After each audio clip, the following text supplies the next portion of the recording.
Hi friends, welcome to my channel. இன்றைக்கி நம்ம என்ன பார்க்க போகிறோம்னா, ரொம்ப அருமையான சுவையில் இதுவரை யாருமே ட்ரை பண்ணாத டேஸ்டான ஒரு பீஃப் கிரேவி நம்ம எப்படி பண்ணலான்னு பார்க்கலாம். இது சண்டே ஸ்பெஷலாக உங்களுக்கு தரேன். இதே மாதிரி நிறைய வீடியோஸ் பார்க்க எங்கள் சேனலை சப்ஸ்கிரைப் பண்ணுங்கள், லைக் பண்ணுங்கள், ஷேர் பண்ணுங்கள். இப்போது வீடியோக்குள்ளே போகலாமா? பார்த்திங்கன்னா பார்க்கும்போதே உங்களுக்கு டெம்டிங்காக இருக்கும். அந்த அளவுக்கு ஒரு சுவையான பீஃப் கிரேவி எப்படி பண்ணுறது அப்படின்ற ப்ராசஸை பார்க்கலாம். ஃபஸ்ட்டு இப்போ எந்த அளவுக்கு நம்ம பீஃப் எடுக்கிறோமோ அதை எடுத்து கட் பண்ணி வாங்கி வச்சு அதை ஒரு குக்கரில் போட்டு கொஞ்சோண்டு இஞ்சி பேஸ்ட்டு, கொஞ்சம் மஞ்சத்தூள், இஞ்சி பேஸ்ட்டு போடுறோம். அப்புறம் கொஞ்சம் மஞ்சத்தூள் போட்டிருக்கோம். இப்போ அளவு பார்த்திங்கன்னா 1/2 கிலோ பீஃப் எடுத்ததுக்கு நம்ம எவ்வளோ அளவு எடுக்கணும்னா ஒரு சிட்டிகை மஞ்சத்தூள் போட்டிருக்கோம். அப்புறம் ஒரு 1/2 ஸ்பூன் இஞ்சி பூண்டு பேஸ்ட்டு விழுதாக வச்சுருக்கோம். அப்புறம் அதுக்கு கொஞ்சம் பச்சை மிளகா, ஒரு 5-6 பச்சை மிளகா காரத்துக்கு ஏற்ற மாதிரி, மல்லிக்கீரை, தக்காளி, 2 பெரிய வெங்காயம் இதை எடுத்துருக்கோம். இப்போ பீஃப் குக்கரில் போட்டிருக்கோம். குக்கரில் அது வேகிறதுக்கு உங்கள் விசிலில் எந்த அளவுக்கு அது வரணும்னு இருக்கோ அந்த அளவுக்கு போட்டுருங்க. இப்போ என் விசிலில் பார்த்திங்கன்னா என் குக்கரில் 5 விசில் போட்டால் தான் எனக்கு அது கரெக்டாக வெந்து வரும். இப்போ குக்கரில் வச்சாச்சு, அடுப்பை பற்ற வச்சுருக்கு, விசில் வந்தாச்சு. அடுத்து பார்த்திங்கன்னா அதுக்கு தேவையான மசாலாக்கள் என்னெல்லாம், ஒரு பிரிஞ்சி இலை ஒன்று எடுத்துருக்கு, ஒரு ஏலக்காய் எடுத்துருக்கு. ஏலக்காய்னா இந்த பெரிய சைஸ் ஏலக்காய், கொஞ்சம் பட்டை, கிராம்பு எடுத்துருக்கோம். அப்புறம் அது ஜீரகத்தில் சாஜி ஜீரா அப்படின்னு ஒன்று இருக்குது. அது பிரியாணிக்கு இதுக்கெலாம் போடுவாங்க, அந்த ஜீரா. கொஞ்சமாக மிளகு, ஒரு 5-6 பீஸ் இருக்கும். கொஞ்சமாக மிளகு எடுத்துருக்கு. அப்புறமா பார்த்திங்கன்னா மசாலா பொடி, இது வீட்டில் அரைச்ச குழம்பு மசாலா பொடி தான். அது உங்கள் காரத்துக்கு தகுந்த மாதிரி எடுத்துருக்கு. நான் இப்போ 1/2 கிலோவுக்கு 1.5 ஸ்பூன் மசாலா பொடி எடுத்துருக்கிறேன். அப்புறம் கொஞ்சம் கரம் மசாலா எடுக்கணும். இதுவுமே வீட்டில் ப்ரிப்பேர் பண்ணால் தான். நான் 1 ஸ்பூன் அளவுக்கு கரம் மசாலா எடுத்துருக்கிறேன். பார்த்திங்கன்னா தெரியும், அந்த ஏலக்காய், பட்டை, லவங்கம் அதெல்லாம் இருக்குது. அப்புறம் கொஞ்சம் மசாலா வச்சுருக்கேன். அப்புறம் இப்போ லாஸ்ட்டாக வச்சது தேங்காய். இந்த தேங்காவை ஸ்பெஷலாக இது ரெடி பண்ணது. இதுதான் இந்த டிஷ்ஷுக்கே ரொம்ப மெயினான பொருள்.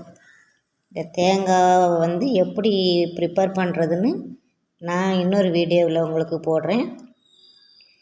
இது பார்த்திங்கன்னா இந்த டிஷ்ஷுக்கு ஸ்பெஷலே இந்த தேங்காய், வறுத்த தேங்காய் தான். இதை வறுத்து நல்லா கோல்டன் இதில் வறுக்கணும். கோல்டன் கலர் வர வரைக்கும் வறுத்து அதுக்கப்புறம் மிக்சியில் போட்டு அடித்து நல்லா பொடி பண்ணி வச்சுருக்கேன். அதுதான். அப்புறம் பார்த்திங்கன்னா இப்போது நமக்கு ரெடி ஆயிடுச்சு. திறந்து பார்க்கலாம் என்ன ரெடி ஆயிடுச்சா எப்படின்னு சொல்லி. இந்த மசாலா எல்லாம் போட்டிங்கன்னா ரொம்ப டேஸ்ட்டாக இருக்கும். இப்போ அடுத்து பாருங்கள், நமக்கு பீஃப் நல்லா வெந்து ரெடி ஆயிடுச்சு. இப்போ இதை நம்ம ஒரு பேனுக்கு மாற்றி ஃப்ரை பண்ண வேண்டியதான். அது அந்த கிரேவிக்கு வரணும், அது கிரேவி கன்சிஸ்டன்சி அந்த இதுக்கு வரணும். இப்போ அதில் ஒரு வானொலி வச்சுருக்கு, அடுப்பு பற்ற வச்சாச்சு. அடுத்து பார்த்திங்கன்னா கொஞ்சம் அடுப்பு சூடாகிடுச்சா அப்படின்னு பார்த்துட்டு ஆயில் விடணும். ஃபஸ்ட்டு அடுப்பில் கொஞ்சம் தண்ணி நிற்கிது அந்த பாத்திரத்தில், அது கொஞ்சம் அடுப்பு சூடான பிறகு ஆயில் விடணும். கொஞ்சம் லேட் ஆகுது, இப்போ சூடாயிருச்சு. இப்போ பார்த்திங்கன்னா ஆயில் விடுறோம். எங்கள் வீட்டில் எப்போவுமே கடலை எண்ணெய் தான் யூஸ் பண்ணுவோம், அதுவும் மரச்செக்கு கடலை எண்ணெய் அதுதான் வாங்குவோம். ஏன்னா நம்ம கொஞ்சம் ஆயில் கூட எடுத்துக்கிட்டால் கூட அது கொஞ்சம் பிரச்சனை இல்லாமல் இருக்கும், நம்ம ஹெல்த்துக்கு நல்லது. அதனால் இது ஒரு ஸ்பூன் அளவுக்கு தான் போட்டிருக்கு, ஏன்னா கொஞ்சம் போதும், ஆயிலெலாம் கொஞ்சம் தான் யூஸ் பண்ணணும். ஆயில் போட்டாச்சு. அப்புறம் பார்த்திங்கன்னா இந்த பட்டை, கிராம்பு, பிரிஞ்சி இலை எல்லாம் போடுறோம். போட்டு கொஞ்சம் அது ஃப்ரை ஆகிற வரைக்கும் வெயிட் பண்ணணும். இது கொஞ்சம் சூடாகி வரும்போது அடுத்த ப்ராசஸ் என்னென்னு நம்ம பார்க்கலாம். இப்போ நம்ம எடுத்து வச்ச ஒன்று மசாலா பொருட்களை போட்டாச்சு, ஃப்ரை பண்ணிக்கிட்டு இருக்கோம். நல்லா வெந்து வருது, ரொம்ப கருகிடக்கூடாது, ஓரளவுக்கு பொரிஞ்சு லைட்டாக இந்த வெடித்து வரக்கூடிய பக்கம் வந்த உடனே அடுத்து ஆனியனை நம்ம அதில் சேர்க்கணும். இப்போ நம்ம 2 ஆனியன் எடுத்து வச்சுருந்தோம் இல்லையா, அதை பொடி பொடியாக கட் பண்ணி அதில் நம்ம சேர்க்குறோம். ஆனியனுக்கு அப்புறம் ஆனியன் கண்ணாடி பதம் வர்ற வரைக்கும் நம்ம நல்லா வதக்கணும். ஆனியனை க்ரீன் சில்லி போட்டு கண்ணாடி பருவம் வர்ற வரைக்கும் வதக்கணும். இப்போ நம்ம வதக்கிட்டு இருக்கோம். அது ரெடி ஆகிட்டுருக்கு. பார்த்திங்கன்னா இப்போ கண்ணாடி பதம் வந்துருச்சு. ஆனியன் கண்ணாடி பதம் வந்துருச்சா?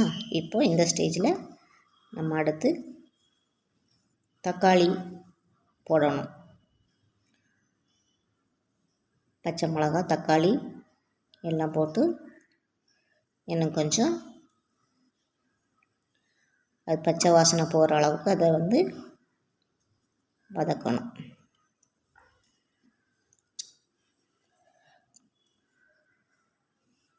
நல்லா ஃப்ரை ஆகிட்டுருக்கு.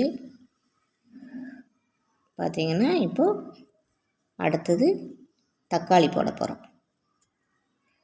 தக்காளி எடுத்து போட்டாச்சு.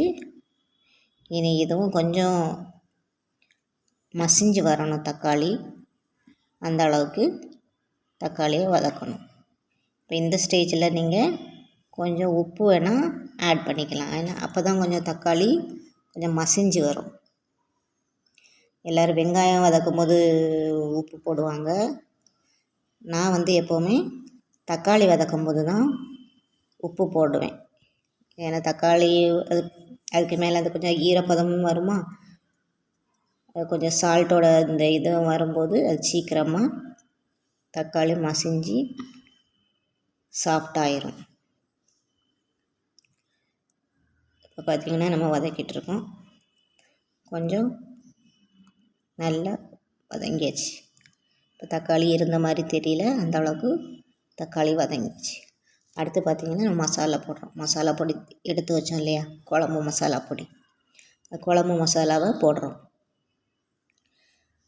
1.5 ஸ்பூன் அளவுக்கு குழம்பு மசாலா பொடி, அப்புறம் கரம் மசாலா, வேறு எதுவுமே சேர்க்கலை.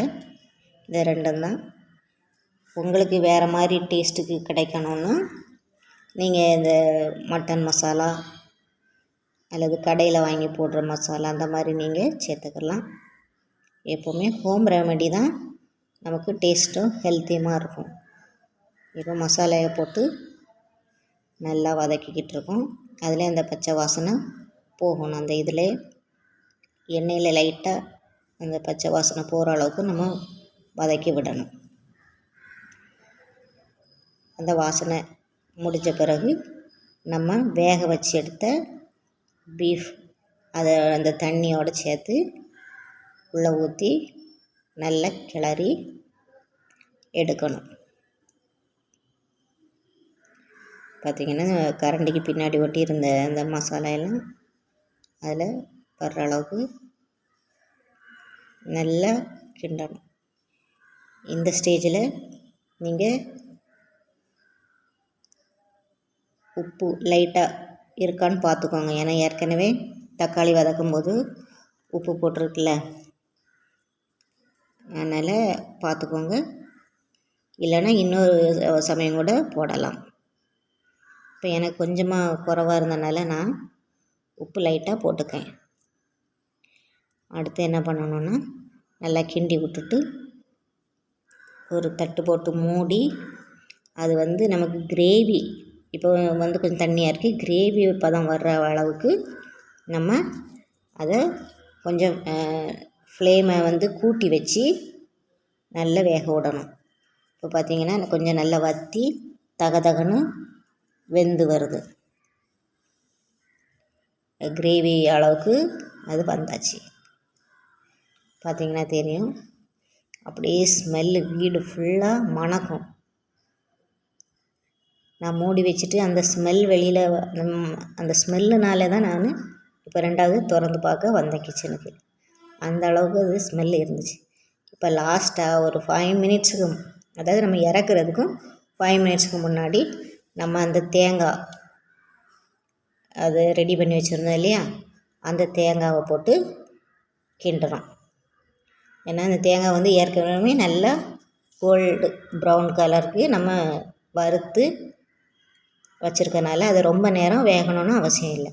அதை போட்டு கிண்டி ஒரு 2 மினிட்ஸ் அப்படியே விட்டாலே அதில் உள்ள எண்ணெயெல்லாம் பிரிஞ்சு வர ஆரம்பிச்சிடும். அதனால் அப்படியே வச்சுட்டு கொஞ்சம் சிம்மில் வச்சிடணும். வச்சிட்டிங்கன்னா பாருங்கள், அது எண்ணெயெல்லாம் மேலே நிற்கிது. நமக்கு இப்போ அருமையான கிரேவி ரெடி ஆயிடுச்சு.